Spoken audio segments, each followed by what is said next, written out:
Hello guys, welcome to our channel Dear Success. Today we are going to start a very interesting chapter, that is chemical reaction and equation. So not wasting the time, let us go to the chapter. What is chemical reaction? Chemical reactions are the processes in which new substances with new properties are formed.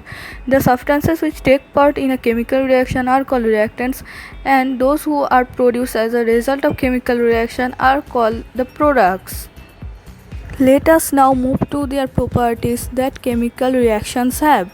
The important properties of chemical reaction are evolution of gas, formation of a precipitate, change in color, change in temperature, and change in state.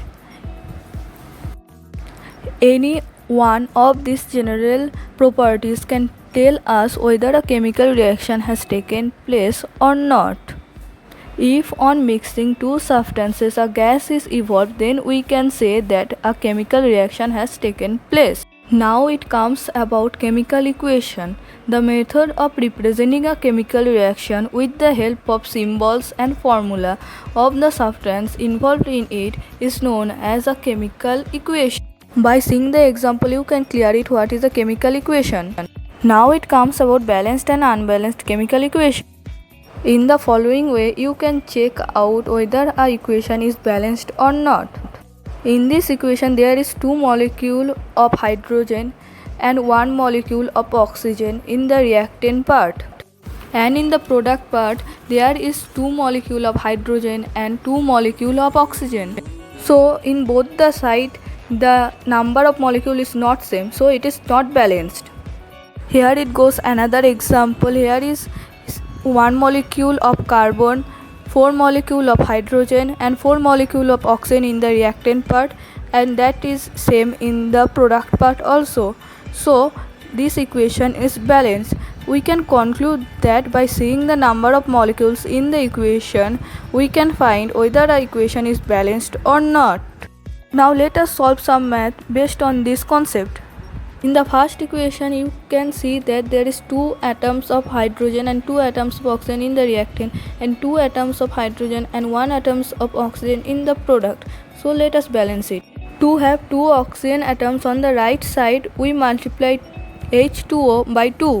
Now in order to balance the equation, we have to multiply H2 on the reactant part by 2. And the second equation is your homework.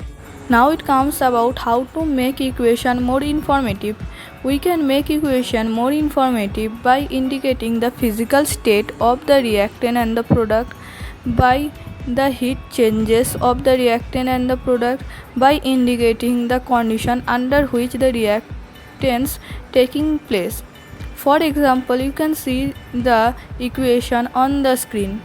It is very important to mention this. Now it comes about endothermic and exothermic reaction. It is very simple.